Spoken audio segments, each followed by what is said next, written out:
오늘 이제 2016년에 있었던 지식재산과 관련되는 이슈들 중에서 이제 10개의 테마를 선정을 해서 발표하는 자리이긴 한데요.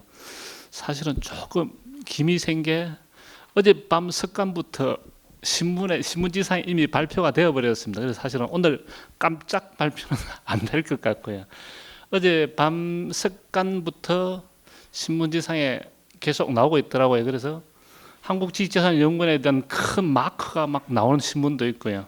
10대 이슈와 관련되어서 4차 산업에 대한 설명부터 아주 길게 해설을 하는 신문도 있고요.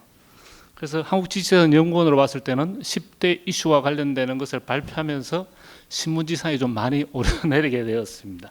일단 10대 이슈를 발표를 하면서 지식재산과 관련되어서 중요성이나 필요성 이런 부분들에 대해서 국민들께서 다 알고 계시지만 이슈를 선정해서 발표함으로 해서 지식재산에 대한 어떤 중요성과 국민의 인식이나 관심 제고가 필요하더라. 그래서 뭔가 이벤트성 기사가 필요하더라는 얘기입니다. 그래서 사실은 4차 산업혁명 시대에 산업과 경제산업 이렇게 나와 있습니다만 결론적으로 말씀을 드리면은 지식재산에 대한 중요하긴 한데 국민들에게 뭔가 설명할 수 있는 자리가 있어야 되는데 그 자리가 필요했다는 말씀을 드리면서 관심 제고가 가장 필요했던 시점이었고, 그래서 지식재산과 관련되어서 일을 하고 계시는 전문가분하고 그리고 주 업무를 진행하고 있는 특허청 그 이외에 일반 국민을 대상으로 해서 설문조사를 냈습니다. 물론 선정하는 방법은 신문지상에 나와 있는 모든 것 중에서 선택하라는 개념은 아니었고요. 저희들이 이제 동향을 계속해서 매주 뉴스 형식으로 연구원에서 발송을 해드리고 있습니다. 그 중에서 기사거리 중에서 한 20개 내외 정도를 선정을 냈습니다. 아주 빈도 있게 논의되는 20개 정도 내용을 선정을 내서 이제 리스트를 만들고 그 리스트를 통해서 설문조사 방식으로 선정을 냈습니다. 그래서 이제 10개가 선정이 된 것 같습니다. 그래서 선정과 관련되는 이야기는 그렇게 말씀을 드리고요. 사실은 이게 이제 어제 석간부터 나오고 있는 신문의 주 내용입니다만 10개가 선정이 되었습니다. 물론 앞에서 잠깐 말씀드렸지만 우리 원장님께서 말씀 주셨습니다만 제4차 산업과 신기술과 관련되는 내용이 전문가 집단과 일반인 그룹에서 다 1위로 선정이 되었습니다. 그래서 이게 올해의 이슈 중에서는 가장 큰 게 아니었냐 싶고요. 특허 무효 심판과 관련되어서는 조금 엇갈렸습니다. 전문가 집단에서는 2위로 선정이 되는데 일반인에서는 3위로 선정이 되고요. 거꾸로 중국 지식재산 강화는 일반인에게 2위로 선정이 되고 전문가 집단에 3위로 선정이 되었는데 그 중점이 사실은 전문가 집단이 굉장히 강하게 주셔서 2위로 특허 무효 심판과 관련되는 내용들이 선정이 되었고요. 중국의 지식재산 강화와 관련되는 것은 3위 정도로 랭크가 되었습니다. 그리고 이제 밑에 나와 있는 내용들은 사실은 순서대로 이긴 합니다. 순서대로 이긴 하지만 특별한 자웅을 가룬다니 그런 의미는 아닌 것 같고요. 순서대로 해서 빅데이터나 블랙시트나 상표법 개정 그리고 컨텐츠와 관련되는 이야기, 직무 발명과 관련되는 이야기, 권리 행사와 관련되는 이야기, 영업 비밀과 관련되는 이야기 그렇게 해서 선정이 되었습니다. 간단하게 저에게 주어진 시간이 10분밖에 없기 때문에 간단하게 말씀을 드리면요. 제일 첫 번째로 선정된 것이 4차 산업혁명과 신기술입니다. 4차 산업혁명이라고 하는 것은 결국은 지금까지 나와 있던 제조업 분야와 제조업 이외의 다른 IT나 다른 ITC와 관련되는 내용들이 접목이 되면서 새로운 형태의 기술이 만들어졌고 그 기술을 통해서 뭔가 새로운 세상이 열리게 된다 해서 4차 산업혁명을 붙였는데요. 그래서 4차 산업혁명과 관련되는 내용들이 특허와 어떤 연관이 되었을 때 또는 특허에서 어떤 부분에 선점을 냈을 때 그 기술을 그 국가나 그 개인이나 그 집단이 선점할 수 있겠는지 하는 논의들이 가장 우선적으로 논의가 되었던 것 같습니다. 그래서 4차 산업혁명과 신기술과 관련되는 내용들이 첫 번째 테마로 이슈로 선정된 이유가 이게 결국은 미래의 먹거리가 되지 않겠느냐. 여기서도 잠깐 이야기합니다만 세계 5대 특허청의 특허청장들이 모여서 사실은 신기술에 대해서 대응하기로 동경에서 합의를 냈고요. 그 대응과 관련되어서 말씀은 서로 협력하기로 모색을 했다라고 했지만 결국은 어느 국가가 빨리 가져가는지 선점 경쟁을 했다고 보시면 될 것 같습니다. 일단 4차 산업혁명과 관련돼서 특허 기술과 관련되는 부분이 그 특허와 관련되어서 어느 정도 영향을 미치고 그로부터 어떤 신세계가 열릴지 하는 것이 기대되면서도 사실은 걱정거리도 될 수 있는 그런 부분이 1위로 선정이 된 것 같습니다. 그 다음에 이제 두 번째가 특허 무효 심판과 관련되는 내용인데요. 특허 무효 심판이나 소송 제도와 관련되는 내용들이 이제 논의가 되고 있는데요. 사실 아직 확정된 부분은 아닙니다. 이 부분에 대한 기본적인 말씀을 드리면은 특허 심판의 기능을 어떻게 볼 것이냐. 특허 심판을 행정부의 어떤 다른 행정부의 해석으로 볼 것이냐, 아니면은 사법부의 첫 단계로 볼 것이냐는 부분에서 차이가 있을 것 같습니다. 그래서 법원 쪽에서는 특허 심판과 관련되는 부분은 사법부의 판단이 아니기 때문에 이건 사법 해석은 아니라고 보고 있고요. 그런데 실제로 심판을 하시는 분들은 특허 심판을 해서 모든 소송 자료나 모든 증거들을 제출을 했는데 소송을 하게 되면 새로이 다시 제출을 해야 되니까 이중 제출의 문제라든지 어느 소송 경제적인 문제에서 굉장히 불편한 점이 있더라. 그래서 심판원에 제출한 증거 같은 경우에는 소송에서 따로 제출하지 않더라도 특별한 경우를 제외하고 따로 제출하지 않더라도 뭔가 증거 능력으로 인정을 해주는 게 좋지 않겠느냐 하는 데서 출발을 했는데 아직 법원하고 합의는 못 본 상태인데 일단 이게 되게 된다면은 특허 심판을 진행해서 소송으로 가고자 하는 사람들에게는 상당한 개선의 여지가 있을 것 같다라는 의미가 있습니다. 그래서 특허 무효 심판과 관련되는 내용들이 이제 두 번째로 선정이 되었고요. 세 번째는 이제 중국의 지식재산 강화 부분입니다. 중국의 지식재산은 현재까지는 잘 아시는 것처럼 뭐 미국이 있고 유럽이 있고 한국이 있고 일본이 있고 그래서 IP 4개국 이러다가 4개 집단 이러다가 중국이 들어오면서 5개 IP5 이렇게 되는데요. 중국의 경우에는 IP와 관련돼서 양적 평쟁에 굉장히 골몰해 왔습니다. 양적 평창에. 그러다 보니까 실질적으로 어떻게 활용이 되고 어떻게 보호되고 하는 면보다는 어떻게 출현에 되어서 전 세계의 기술을 중국 사람이 어떻게 가져갈 수 있느냐에 대해서 혈안이 되었던 게 사실인 것 같습니다. 그런데 이게 2016년 되면서 조금 변화가 오기 시작합니다. 활용이나 보호 쪽에 굉장한 방점을 찍으면서 중국에서도 지식재산과 관련되는 보호 부분이 강하게 대두되고 있다는 얘기입니다. 대표적인 예가 이제 하웨이라는 회사가 삼성전자를 상대로 해서 소송을 제기를 했는데요. 이게 중국의 입장에서는 획기적인 사건입니다. 무슨 말씀이냐면은 중국의 기업이 전 세계적인 규모인 대기업을 상대로 해서 소송을 제기한다는 것은 꿈도 못 꾸던 일이었거든요. 그런데 2016년에 이게 제기가 되었다는 겁니다. 그러면서 중국의 특허와 관련되는 또는 직장과 관련되는 활용이나 보호 측면에 굉장히 방점을 짓게 된 한 해가 아니었나라는 생각을 할 수 있을 것 같습니다.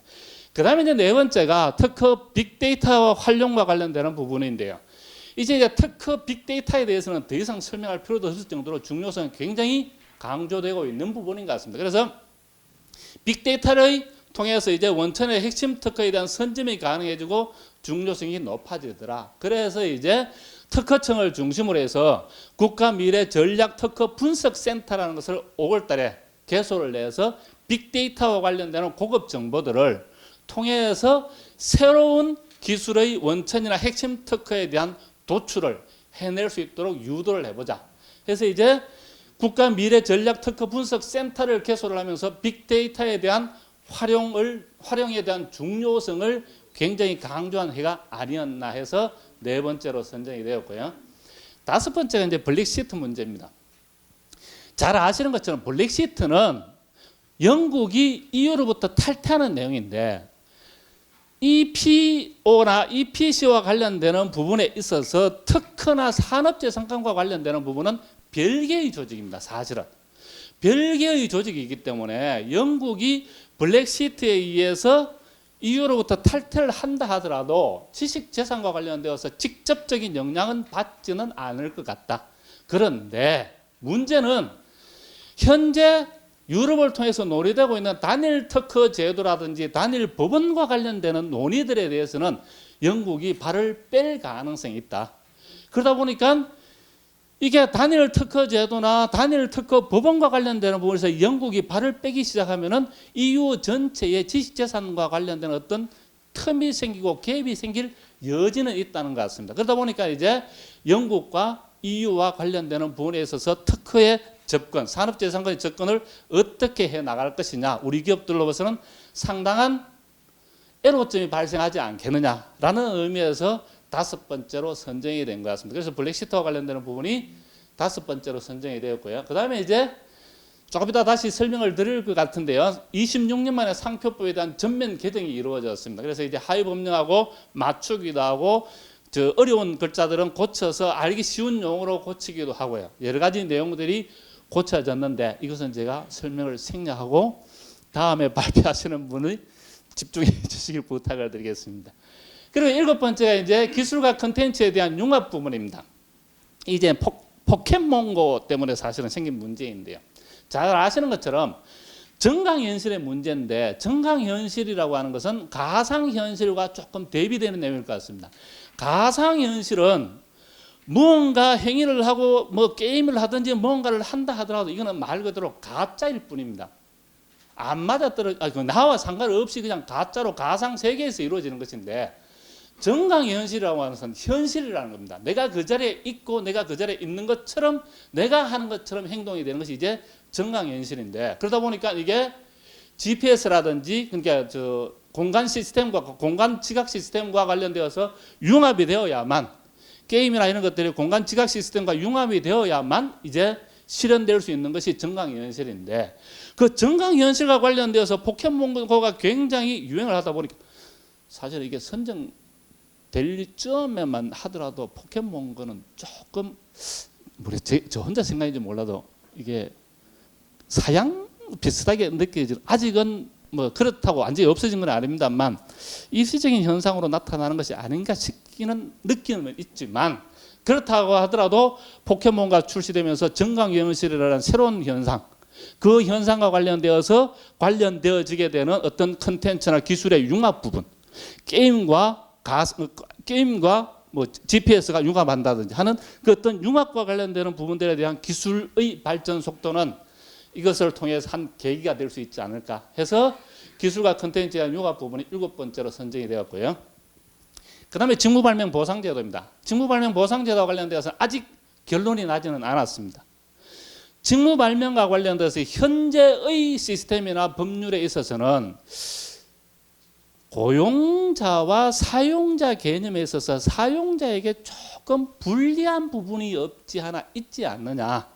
사용자가 직무발명을 활용을 해서 뭔가 사업을 하려고 해도 뭔가 걸림돌이 조금씩 있지 않았느냐 라고 해서 직무발명과 관련돼서 사용자의 어떤 그 모순이나 문제점들을 해결하면서, 그렇다고 해서 고용자의 권리를 무시하는 것은 절대로 아닌 거예요. 그래서 사용자의 그 권리와 관련되는 부분들을 조금 개선함으로 해서 국민 경제 발전에 뭔가 이바지할 수 있는 방법이 있지 않을까 해서 사용자 측면에서 조금 검토가 되고 있는 부분이 직무발명 보상제도인데요. 있던 발명진흥법에 대한 개정 부분이라든지 하는 논의들이 계속 진행이 되어 왔고 아직도 현재 진행형으로 되어 있습니다. 그래서 직무발명 보상제도에 대한 개선 부분이 8번째로 선정이 되었고요. 그 다음에 이제 9번째가 지식재산권에 대한 부당한 행사의 심사 지침 부분인데, 이게 이제 표준 특허와 관련되는 부분이 사실은 중점적인 내용이었습니다. 표준 특허로 선정이 되게 되면은 특허와 관련된 실시료인 특허료를 받을 때에도 모든 사람들에게 동등한 기준에서 동등한 방법으로 징수를 해야 되니까, 어떤 의미에서는 표준 특허로 선정이 되는 것은 굉장히 좋은 현상이긴 하지만 발명자의 입장에서는 조금은 경제적인 효과에 있어서, 경제적인 효능에 있어서는 불합리한 부분이 없지 않아 있지 않느냐라는 시각들이 있었던 건 사실입니다. 그래서 표준 특허가 아닌, 그러니까 표준 원천 기술이 아닌 그냥 표준 기술 정도 되는 것을 구분을 해서 그것은 표준 특허처럼 해서 원천적으로 그러한 것들을 강제하거나 그러한 것들에 대한 어떤 개념을 씌우는 것을 막아보자 해서 심사 지침에 대한 개정 작업이 이루어졌습니다. 그래서 심사 지침과 관련되는 부분에 대해서 그런 부분들 권리자에게 조금씩 해가 될지도 모를 수 있는 그런 심사 규칙들을 지침들을 개정해 왔던 것. 물론 이거는 올해 국한되는 이야기는 아니긴 합니다만 그 심사 지침에 대한 어떤 개정 부분이 전면 개정 부분이 굉장히 많은 이슈가 되었던 건 사실인 것 같습니다. 그래서 9번째로 선정이 되었고요. 그다음에 10번째 마지막으로 영업 비밀에 대한 보호 강화 추세입니다. 영업 비밀은 전 세계적으로 뭐 중요성이나 필요성이나 또는 이 영업 비밀에 대한 보호에 대한 당위성 부분에 대해서는 더 이상 논할 필요도 없을 것 같고요. 그러다 보니까 전 세계적인 국가들 중에서 일본은 부정경쟁방지법을 개정하면서 영업 비밀과 관련되어서 침해 부분에 대한 형사처벌이나 침해 부분에 대한 규제를 강화를 하고요. 그리고 국내나 국외에 영업 비밀을 유출하는 부분에 대해서 차별해서 제한을 강화하고 하는 부분들로 개정이 되었고요.